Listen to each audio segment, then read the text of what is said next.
filho sendo destaque dessa forma. E não digo só ele, não. Eu digo quem mais também. Eu posso dizer o Melk, posso dizer o Wendel Silva. Alô, Luca, tu abre teu olho, viu? Tu arregala esse teu zóio. Porque o Wendel Silva já chegou chegando. Sim. O Luca vai ser banco. Rapaz, se o Wendel Silva continuar nessa média de 2 gols e uma assistência... E uma assistência por cada não jogo. Não tem por que ele ficar de fora, né? Não tem. Então, mas gostei muito. Apesar disso, eu gostei muito. O Moses, o Alexandre, também já tá montando essa cara. Tem as ausências, ele tá conseguindo montar essa estrutura, essa engrenagem aí do Ceará? Denise, o Moza, ele tá em um processo de formação de equipe mais avançado que o Carpini. Porque desde o início da temporada ele já tinha, né, os seus principais jogadores. Basicamente, ele perdeu o William Machado, né, que foi negociado, e o Dieguinho acabou se lesionando. Mas a espinha dorsal do Ceará, do Mozart, né, ela não mudou com relação ao seu esquema tático, né? Ele joga também nessa plataforma tática ali do 4-2-3-1, 4-3-3. Ele tem adotado muito essa conjuntura. O que é que mudou, né? Qual é o ganho que o Mozart tem? Denise, o Mozart ele tem um elenco hoje com boas peças em mais de uma posição e a gente está vendo que essas peças querem ganhar titularidade. Para mim, a grande diferença do Ceará é essa. Hoje, por exemplo, a gente está discutindo aqui sobre o Wendel ter feito uma baita estreia, né? 2 gols e uma assistência. Primeiro jogo dele à frente do Ceará. Aí ele já começa a brigar com o Luca. Aí já tem uma disputa ali. O Mateuzinho jogou na ponta esquerda, não foi? Sim. Ele foi muito bem também. Aí ele já começa a disputar a posição com o Fernandinho. Aí o Vina tá fora, se lesionou. O Matheus Araújo está em processo de fisioterapia. Aí o Alano vai lá, Denise, e joga bem. Aí lá na defesa, o Luizão, na estreia, já faz um gol. O novo zagueiro do Ceará, né? Que é um zagueiro de alta estatura. A gente sempre pontuava aqui que, como característica, ele tinha o jogo aéreo como principal recurso. E ele mostra esse recurso justamente na sua estreia. O Alex Silva vai lá e ganha uma chance de titular, dá uma assistência e disputa com o Rafael Ramos. Então o Ceará, Denise, ele tá cheio de boas dúvidas. Acho que esse é o ponto do Ceará. O Ceará ele tem um time titular definido, mas nesse momento ele tem vários jogadores disputando posição. Não tem cadeira cativa em Porangabuçu.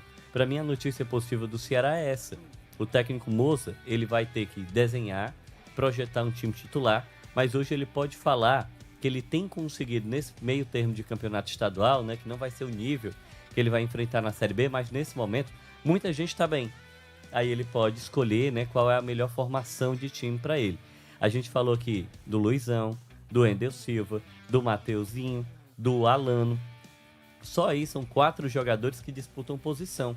Sim. E ele perdeu referências, né, porque o Vina se machucou, o Bruno Ferreira se machucou e o Matheus Araújo se machucou.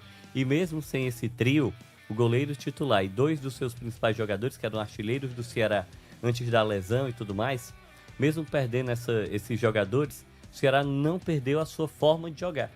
Acho que isso é o grande trunfo do Mozart nesse momento. E aí, Denise, é preciso parabenizá-lo, né? Ele é um treinador que tá dando chance para a base. Não adianta o Melk tá arrebentando no sub-20 se o treinador não olha pro sub-20. Não olha pra ele, Se o cara deixa ele lá no banco, se o cara não utiliza ele de jeito nenhum. Verdade. O Mozart tem oportunizado os meninos. Isso realmente é um grande trunfo desse treinador, porque o Gilmar hoje é titular do Ceará, o zagueiro, né, que tem se destacado também. O Mel, que entrou mais uma vez como titular, participou de um lance, né, participou de um gol, chamou a atenção também. E nesse mesmo jogo, Denise, ele ainda botou o João Gabriel. Ele ainda botou um volante da base, né? Ou seja, poderia ter dado oportunidade para outro jogador, poderia ter ido na pedra fácil, que era só botar o Zanocelo, que é um jogador titular, mas não. O resultado estava consolidado, era uma goleada, então vou dar chance aqui para alguém da base. E o João Gabriel esteve bem também, quase faz um gol, puxa a bola ali para a entrada da área, finaliza, rente a trave ali do goleiro do Floresta. Então, é um treinador que hoje, o time do Ceará tem um técnico que realmente potencializa o uso da base, isso é muito interessante. Agora, Daniel Farias, eu faço a pergunta, até que ponto a ausência do Vina pode prejudicar o Ceará, hein? Não, prejudica e prejudica muito, Denise. Embora tenha muito torcedor do Ceará ainda chateado com a temporada passada, a gente não pode fechar os olhos para aquilo que o Vina tem feito até aqui na temporada. Sim. Quer o torcedor goste ou não dele, Ele é o artilheiro do Ceará na temporada, ele é a principal referência ofensiva do Ceará na temporada, é o cara que marcou mais gols, que participa, que dá assistência. A gente tem elogiado o Vina também do ponto de vista físico. Tem problemas, tem pontos a evoluir? Claro que tem. Mas ele é uma ausência muito sentida pelo Ceará. A boa notícia que consola um pouco o torcedor do Ceará nesse momento, e o próprio Moza também, é que tem gente no banco de reservas que está querendo mostrar serviço. E não só querendo, mas está mostrando serviço quando tem oportunidade. A gente está falando do Melk, a gente está falando do Alano, que foi titular ontem, mas que sempre que sai do banco de reservas também sai bem, ajuda na criação ofensiva. Agora, o Vina faz falta pro Ceará. Faz falta porque o artilheiro é aquele cara da experiência, e a gente sabe que numa final, em um clássico, é importante você ter jogadores desse estilo, de perfil de liderança, de jogadores mais experientes, embora haja muito essa discussão, será que o Vina, quando se trata de Clássico Rei, ele ajuda ou ele não ajuda tanto o Ceará, ele é mais apagado, ele é protagonista, enfim, independente disso, Denise, para o time do Ceará de 2026, o Vina é uma peça fundamental. Então, perder o Vina para esse jogo de ida da final e talvez até mesmo para o da volta, vai ser uma baixa de peso. Lembrando que, além do Vina, Denise, ainda está no departamento médico o Matheus Araújo. Também, Você lembra, todos os programas, depois de todos os jogos do Ceará, a gente sempre falava, quem são os dois grandes destaques do Ceará? A gente citava vários, mas quem eram os dois mais citados sempre? Vina e Matheus Araújo. Porque são os dois principais artilheiros do Ceará na temporada. Então você imaginar a possibilidade do Ceará ir para a final do Campeonato Cearense sem os seus dois principais jogadores, são baixas de muito peso.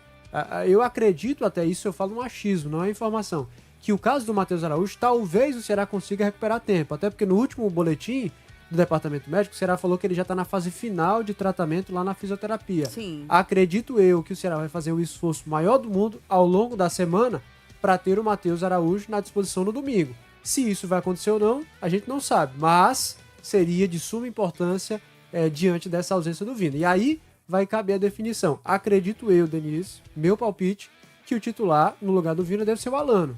Embora o Melk esteja indo bem, esteja crescendo e a torcida do Ceará tenha um carinho muito grande por ele, e eu até acho que o Melk, diferente de às vezes de outros jogadores da base, ele não tem sentido tanto a pressão. Às vezes a gente percebe que esse processo de adaptação ao profissional, o jogador da base ele fica mais acanhado, ele fica nervoso, ele erra muito. O Melk parece não estar sentindo muito isso, mas não sei se o Moza já o colocaria como titular em uma final num Clássico Rei. Acho que o Alano sai na frente aí nessa disputa pela vaga do Vina. Eita, minha gente, o Vina, gente, ele teve uma lesão no joelho, tá? Então, prazo mínimo de recuperação, a tendência é que ele não consiga ficar pronto pro dia 8 de março. Pode inviabilizar aí a presença do atleta nas duas decisões. Só pra trazer um destaque, você tá inclusive mostrando aí matéria, a matéria, tá, gente? né? Acessa lá o Diário do Nordeste, tá aí, ó, no caderno Jogada, que tem a matéria completa com essa informação. Pode complementar, Informação Dani. do nosso querido Breno Rebouças. O que acontece? Ele teve uma lesão no ligamento do joelho, tá certo? Não foi uma lesão considerada grave, porque a lesão de ligamento considerada grave é a ruptura, é quando o jogador tem que fazer uma cirurgia para reconstruir o ligamento. O Vina não vai precisar passar por cirurgia. Ele teve uma lesão grau 1. As lesões geralmente são divididas em 3 graus, né? Grau 1, 2 e 3. Não é tão grave, né? Ou seja, não é tão grave. Agora, dentro do grau 1, a informação que a gente tem aqui foi a situação assim mais próxima do 2 possível. Ou seja, é quase um grau 2. Por isso que o tempo de recuperação vai ser maior. Então são 10 dias, no mínimo, de tratamento com a fisioterapia e depois ainda tem o período de transição para que ele possa voltar a ficar à disposição para jogar. Por isso que existe uma possibilidade pequena, remota, dele estar à disposição no jogo da volta, no domingo, dia 8 de março, mas para esse jogo de ida, ele de fato está descartado, está fora do jogo. É evidente que essa é uma apuração nossa, né? Sim. O Ceará, por si só, ele não divulgou que o Vina está fora. O que o Ceará fez foi divulgar o último boletim médico. E nesse boletim médico, né, Denise, tem aí tem o Ceará já alegando, né, que o Vina sofreu essa contusão. Aí é realmente o processo de entender junto ao departamento médico o tempo de recuperação do jogador. E aí essa informação que a gente traz, né? Se ele precisa de 10 dias para poder se recuperar, isso por si só já o afastaria, né? Já que ele tem basicamente uma semana para tentar ficar bem, né? E aí voltar aos gramados, a tentar retomar os jogos. O Ceará, quando faz a divulgação do desse boletim médico, né, ele indica que o Vina tem, de fato, essa contusão, né, que seria uma lesão no ligamento colateral medial, sem a ruptura de ligamento, coisa do tipo. O Bruno Ferreira, uma entorse no tornozelo. Isso. E o Matheus Araújo, o tratamento fisioterápico. E como é um tratamento fisioterápico, né, a gente acredita, Denise, que a tendência é que o Matheus possa, ao longo dessa semana, já que ele já tem sido preservado nos últimos dias todos e ele não jogou o primeiro Clássico Rei, a gente fica na expectativa de que ele possa essa semana evoluir, melhorar e aí, quem sabe, voltar a jogar já a final do Campeonato Cearense, né? Talvez quinta-feira nem ser utilizado. Quinta-feira o Ceará tem o seu desafio pela Copa do Brasil. O Fortaleza joga terça, o Ceará quinta. O Ceará enfrenta o time do Primavera de São Paulo, né? O jogo é no Castelão, mas é um intervalo curto. Até por conta dessa definição de data, que foi da CBF, né? A CBF marcou o jogo do Ceará para quinta. Então, basicamente, você joga quinta em casa, mas tem sexta, sábado e volta a campo domingo. E aí, por conta disso, alguns dos jogadores que podem estar em dúvida, podem não estar ainda 100%, não sejam utilizados nesse embate contra o Primavera, Denise. Tá aí, essa é a informação, tá, gente? Sobre o Vina, que deve não jogar, tá? É uma dúvida ainda por conta dessa lesão no joelho, tá? No joelho direito, que tem um prazo aí de recuperação. Como o Dani trouxe, é lesão grau 1, também informação de Breno Rebouças, quase chegando ali no grau 2.